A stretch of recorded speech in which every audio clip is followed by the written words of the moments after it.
اپنی تعریفیں کرنا اچھی بات نہیں، لیکن یہ حقیقت ہے۔ جو مجھے دیکھتا میری تعریف کیے بنا نہ رہتا۔ میری خوبصورتی کے چرچے دور دور تک تھے۔ صاحبہ کی شادی تھی، وہاں گئی تو سجی سجائی پریوں سے اس کا گھر بھرا ہوا تھا۔ لڑکیوں نے خوب بناؤ سنگھار کیا تھا۔ میں نے میک اپ کیا اور نہ جھلمل کپڑے پہنے۔ مجھے سادگی پسند تھی۔ انہی لڑکیوں کی جھرمٹ میں بیٹھی تھی جو سہاگ گیت گا رہی تھیں۔ دروازے سے باہر نظر گئی، محسوس کیا کہ 2 آنکھیں مدہوش تھیں۔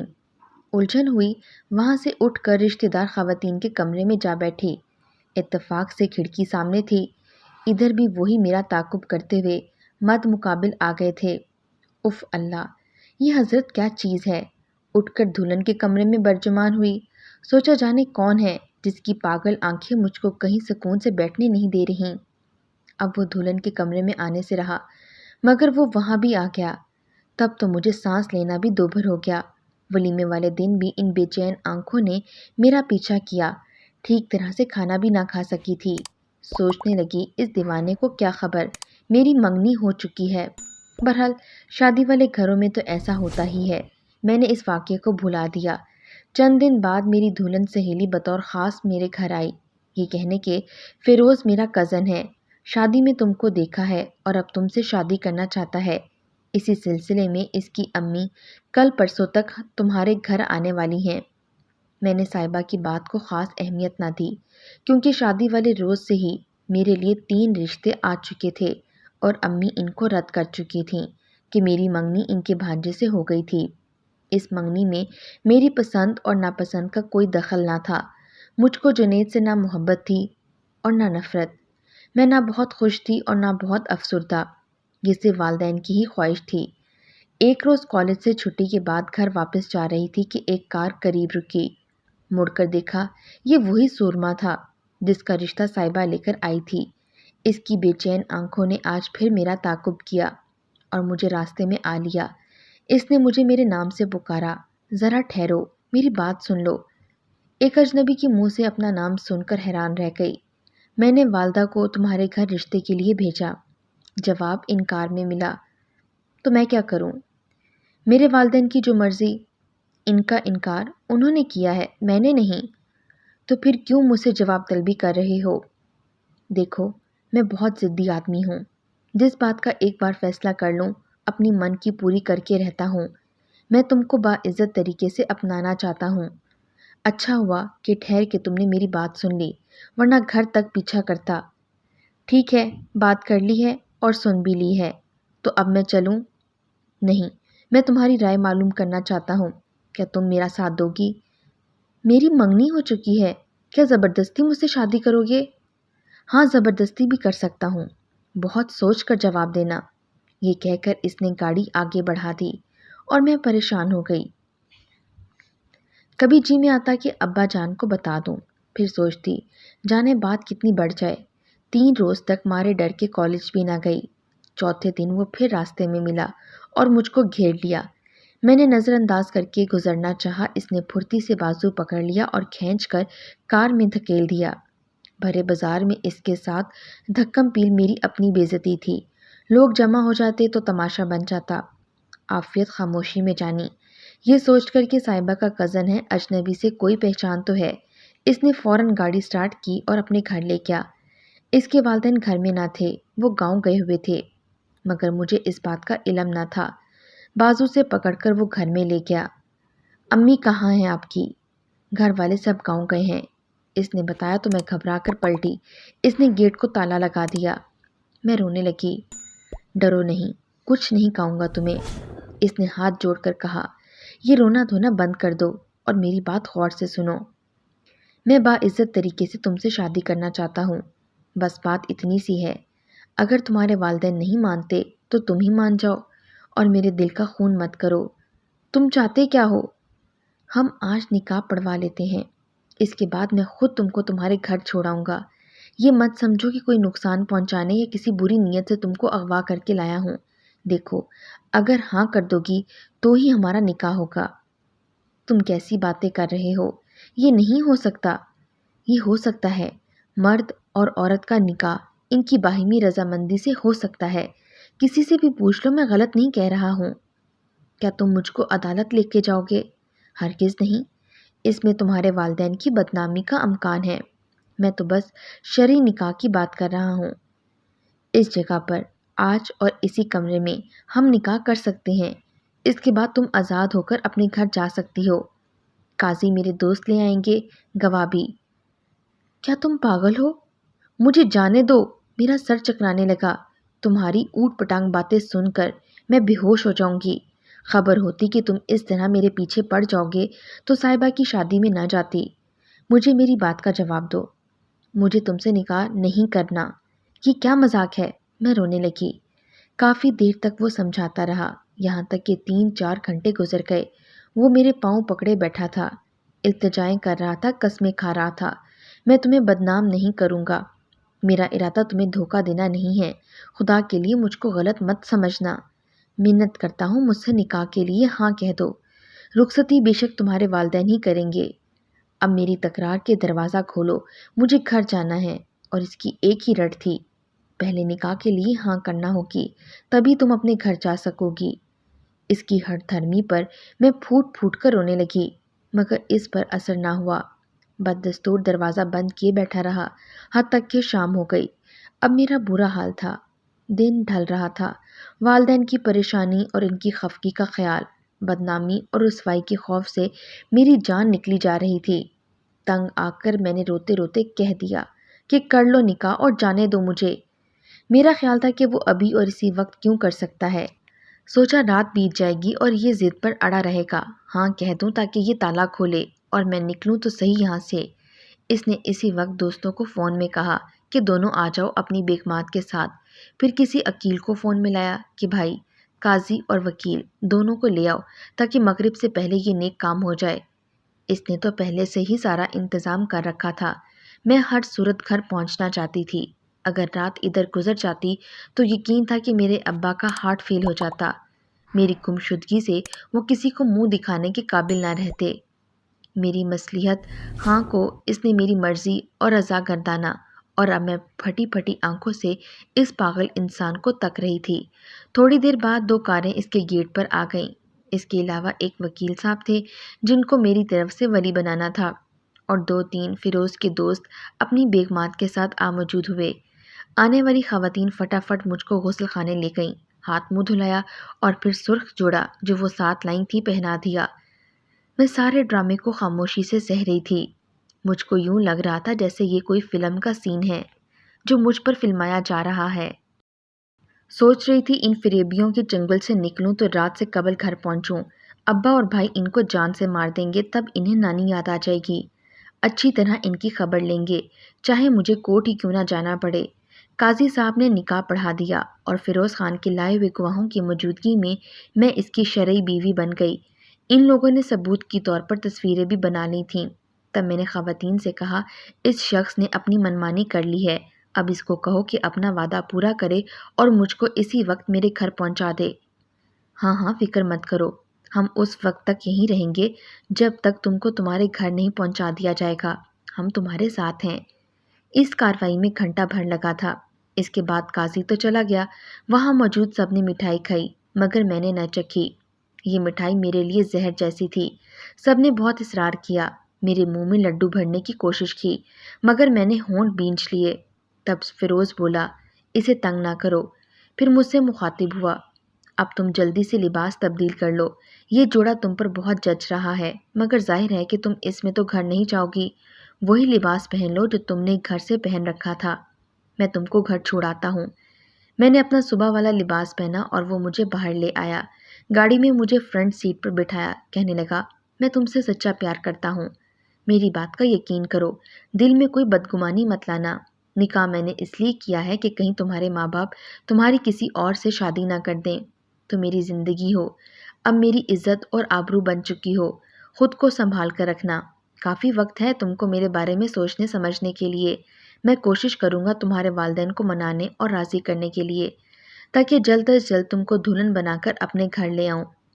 ابھی تو میں نے اپنے والدین کو بھی آگاہ نہیں کیا، ان کو منانے کے لیے بھی تو وقت چاہیے۔ اس کی باتوں باتوں میں راستہ کٹ گیا۔ میں خاموش بیٹھی تھی، غصہ تو بہت تھا، مگر غصے کا اظہار نہیں کیا۔ کہیں اس سر پھیرے کا سر گھوم جائے اور یہ جو مجھ کو میرے گھر پہنچانے جا رہا ہے گاڑی کا رخ نہ موڑ دے۔ گھر نزدیک آ گیا، میری جان میں جان آ گئی، ورنہ دم سادے بیٹھی تھی، بس آنکھوں سے اشک رواں تھے جن کو میں نے اوڑھنی سے پہنچا بھی نہیں۔ پھر اس نے اپنا رومال دیا، میں نے پھینک دیا۔ اس نے ٹیشو پیپر کا ڈبہ میری گود میں رکھ دیا۔ جب اس کی گاڑی میرے گھر سے تھوڑی دور پر تھی میں نے اسے کہا، بس یہیں روک دو، کیا میرے ابا کے دروازے پر اتارو گے تاکہ وہ تمہاری گاڑی کی آواز سن لے؟ کہنے لگا، سن لیں تو سن لیں، میں ڈرتا نہیں ہوں، خدا کے لیے مجھے گھر سے دور اتار دو، میں خود چلی جاؤں گی۔ کیا تم سمجھتی ہو تمہارے والدین اتنے بے وقوف ہیں کہ تمہاری سوجی سوجی آنکھوں اور اڑی ہوئی رنگت سے تم پر شک نہیں کریں گے کہ کیوں اتنی دیر سے گھر آئی ہو؟ کیا وہ سوال نہیں کریں گے کہ صبح کالج گئی تھی اور اب رات کے 10 بجے لوٹ کر آ رہی ہو؟ آخر کہاں تھی تم؟ میری مانو تو مجھے گھر لے چلو، اب تو جو کچھ ہوگا ہم دونوں سچائی کے ساتھ مل کر برداشت کر لیں گے۔ دیکھو، جھوٹ کا سہارا لینے سے سچ بولنا اچھا ہے، چاہے زہر ہی کیوں نہ پینا پڑے۔ سچ میں تکلیف ضرور سہنی پڑتی ہے، مگر ثمر اس کا میٹھا ہوتا ہے۔ تم اب مجھ کو سمجھاؤ نہیں، میں نے دان پیس کر کہا، تم نے ایک سنگین جرم کیا ہے، اوپر سے شیر بن رہے ہو، گاڑی روکو اور اتار دو مجھے۔ میں شیر کیوں نہ بنوں، میں نے تمہاری عزت کو تو کوئی نقصان نہیں پہنچایا۔ اس وقت میں اتنی پریشان تھی کہ فیروز کی ایک بات بھی اور سننا نہیں چاہتی تھی۔ وہ بولا، تم تو ماں باپ کو صحیح جواب بھی نہیں دے سکو گی، وہ غلط فہمی کا شکار ہو جائیں گے، لیکن میں ان کو سچ سچ ہر بات سے آگاہ کر دوں گا، اور نتیجہ کیا نکلے گا مجھے نتیجے کی پرواہ نہیں، جو بھی نکلے گا مگر وہ جھوٹ کی کھوٹ سے بہتر ہی ہوگا۔ پھر اس میں اتنی جرت تھی، مگر میں اس جیسی دیدہ دلیر نہ تھی، اس تصور سے ہی کانپ رہی تھی۔ امی ابا کی آگ برساتی سوالیہ نظروں اور بھائیوں کی غیرت بھرے غصے کا کیسے سامنا کروں گی؟ میرے آنسو پھر سے بہنے لگے۔ اس کو ترس آ گیا اور اس نے مجھ کو گھر سے ذرا فاصلے پر اتار دیا۔ گھر کا دروازہ کھلا ہوا تھا، شاید میرے ہی انتظار میں۔ کانپتے قدموں سے دہلیز پار کر کے صحن میں آئی۔ سامنے برآمدے میں میری ماں سجدے میں پڑی سسک رہی تھی۔ گھر بھر میں سناٹا چھایا ہوا تھا۔ مجھ کو دیکھ کر وہ تیر کی مانند میری جانب لگ گئی اور بازو سے پکڑ کر اپنے کمرے میں لے گئی، اندر سے دروازہ بند کر لیا اور بولی، تیرے ابا تجھ کو تلاش کرنے گئے ہیں، بول کہاں تھی تو؟ پھر میرے چہرے پر گہری نگاہ ڈال کر پوچھا، کیا ہوا ہے تیرے ساتھ؟ بتا، کیوں پریشان ہے؟ آنکھیں سرخ ہیں، میں کیا بتاتی کیا ہوا؟ میرے رونے سے وہ کچھ اور سمجھ بیٹھیں، حالانکہ میری عزت محفوظ تھی، مگر وہ مجھے اس دولت سے بھی محروم سمجھ رہی تھیں۔ کیا حادثہ ہوا تیرے ساتھ؟ بتاتی کیوں نہیں؟ تیرے ابا اور بھائی سپہر سے ہی نکلے ہوئے ہیں، وہ آ جائے تو کہنا کہ مغرب کو آ گئی تھی۔ میں بھی ایسا ہی کہوں گی، وہ مجھے بچاؤ کے طریقے سکھانے لگیں، ورنہ مار ڈالیں گے وہ تجھ کو۔ رات گئے ابا اور بھائی لوٹے، وہ میری تلاش میں کالج کے پرنسپل کے گھر، سہیلیوں کے دروازے نہ جانے کہاں کہاں پتہ کرنے گئے تھے۔ وہ مجھ سے پوچھتے تھے کہ صبح کی گئی کہاں مر گئی تھی، اور میری زبان پر تالے لگ گئے تھے۔ باوجود کوشش کے نہ کوئی جھوٹی کہانی گھڑ سکی اور نہ سچ بتانے کا یارہ تھا مجھ میں۔ امی نے سر پیٹا اور سینہ پیٹ ڈالا، بھائی مجھ کو مارنے کے در پر ہو گئے، اور ابا نے ناراضگی کی وجہ سے خود کو بھوکا پیاسا کمرے میں بند کر لیا۔ امی اور میں تمام رات روتی رہیں۔ وہ کہہ رہی تھی، جس بغیرت کے ساتھ تو اتنی دیر تھی، اس کا نام تو بتا دے، کہاں رہتا ہے، کون ہے وہ؟ تو کہاں رہ گئی تھی؟ کیا پتا، کیا بتاتی؟ ٹکر ٹکر ان کو دیکھتی تو اور آنسو میری آنکھوں سے موتیوں کی طرح گرنے لگتے۔ گھر سے اتنی دیر غائب رہنے سے یہ اچھا تھا کہ اب لوٹ کر نہ آتی، وہیں رہ جاتی۔ ہماری عزت پر کالک مل کر اب گھر آنے کی بھی کیا ضرورت تھی؟ کاش تو پیدا ہوتے ہی مر جاتی۔ تیرے ابا تیرے چاچا ماموں خالاؤں اور پھوپھیوں کے گھر سے بھی پوچھ آئے ہیں، اب ہم ان کو کیا منہ دکھائیں گے؟ تیرے منگیتر کو کیا جواب دوں گی؟ میں نے سارا دن کچھ نہیں کھایا اور پھر دوسرے روز سبھی نے کچھ نہ کھایا۔ ابا کمرے میں بند پڑے تھے، بھائی بھی بغیر ناشتہ کیے کام پر چلے گئے، اور میں اپنے کمرے میں صوفے پر بکھی پڑی تھی، سوچ رہی تھی کہ یا اللہ، میرا کیا قصور ہے؟ یہ کس جرم کی سزا ہے؟ اے اللہ، مجھے بات کرنے کی طاقت عطا کر، میری زبان کھول دے، کیوں گونگی ہو گئی ہوں؟ ہمت دے مجھے کہ سارا ماجرا کہہ دوں۔ تمام دن ارادہ کرتی رہی کہ گھر میں کشیدگی کم ہو تو احوال گھر والوں کی گوش گزار کروں۔ ابھی تو سبھی غصے میں بھرے ہوئے پستول کی مانند دکھتے تھے۔ ابا تو کلام بھی نہیں کر رہے تھے۔ وہ میرے سامنے آئے اور نہ ہی میں ان کے سامنے جانے کی جرت کر رہی تھی۔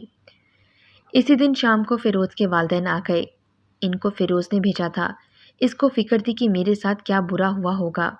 انہوں نے کہا، ہم تو دنیاوی طریقے سے رشتہ طلب کرنے آئے تھے، آپ لوگوں نے ہماری درخواست کو رد کر دیا۔ دیکھیے اب کیا سے کیا ہو گیا، بچوں نے اپنی مرضی کر لی۔ انہوں نے نکاح نامے کی فوٹو کاپی میرے فیروز کے ساتھ نکاح کے وقت کی تصویریں آگے رکھ دیں۔ کہنے لگے، ہم بھی شریف لوگ ہیں اور آپ بھی۔ اس نے کہا، ہم شامل تھے اور نہ آپ لوگ۔ ہماری بے خبری میں یہ سب کچھ ہوا ہے۔ اب آپ کی جو مرضی ہو۔ عدالت جانا چاہتے ہیں جائیے، اگر عزت سے بیٹی کو رخصت کرنا چاہیں تو بسم اللہ۔ ہم بھی سرور چشم عزت سے بچی کو ڈولی میں لے جانے کو تیار ہیں۔ ہم بھی کچھ گرے پڑے نہیں ہیں اور صاحب جائیداد ہیں۔ گاؤں جا کر معلوم کر لیں، سارا گاؤں ہم کو سلام کرتا ہے۔ میرے والدین نکاح کی تصویر دیکھ کر دنگ رہ گئے۔ انہوں نے کمرے میں جا کر آپس میں صلاح مشورہ کیا۔ ابا نے امی سے پوچھا، لڑکی کو قتل کر دو یا ان لوگوں کو رخصتی کی تاریخ دے دو؟ جو تمہاری پگڑی کی عزت رکھنے آئے ہیں ان کو تاریخ دے دو اور بات کو نہ بڑھاؤ۔ عدالت میں کیا رسوائی اور ذلت نہ ہوگی؟ اگر لڑکی اپنی اتنی منمانی کر سکتی ہے، عدالت میں کیا ہمارے خلاف بیان نہیں دے سکتی؟ شکر کرو کہ رات باہر نہیں گزاری اور گھر آ گئی۔ قتل کرو گے تو کیا تب بدنامی نہیں ہوگی؟ ماں تو ماں ہوتی ہے۔ اماں کے سمجھانے سے ابا مان گئے اور روحانی ہو کر شادی کی تاریخ دے دی۔ ان عقل کے ماروں نے تب بھی مجھ سے یہ نہ پوچھا کہ بیٹی تیری کیا مرضی ہے اور تیرا فیروز کے ساتھ نکاح کن حالات میں ہوا۔ ان لوگوں کے جانے کے بعد امی روتے ہوئے میرے کمرے میں آئیں۔ وہ کھانا لائی تھیں، سامنے رکھ کر بولیں، اس بڑھاپے میں ہم کو تو نے جس طرح ذلیل و خوار کیا ہے، اس سے تو بہتر تھا پہلے ہی منہ سے پھوٹ پڑتی اور اپنے اس چکر سے مجھ کو آگاہ کر دیتی۔ میں دلاور سے تیری منگنی کر کے اپنے بھائی اور بھابھی کے سامنے تو شرمندہ نہ ہوتی، اب برادری کو کیا منہ دکھائیں گے؟ میں نے امی کو بات سمجھانا چاہی، وہ بولیں، یہ جھوٹ ہے، اگر یہ نکاح اس نے تجھ سے زبردستی کیا تو تو نے کیسے یہ سرخ جوڑا پہن لیا اور تصویریں بھی بنوا لیں؟ کیا یہ کوئی عقل میں آنے والی بات ہے؟ تمہارے ابا اور بھائیوں سے کیا کہوں؟ کیا وہ مان لیں گے اور زیادہ بپھر جائیں گے؟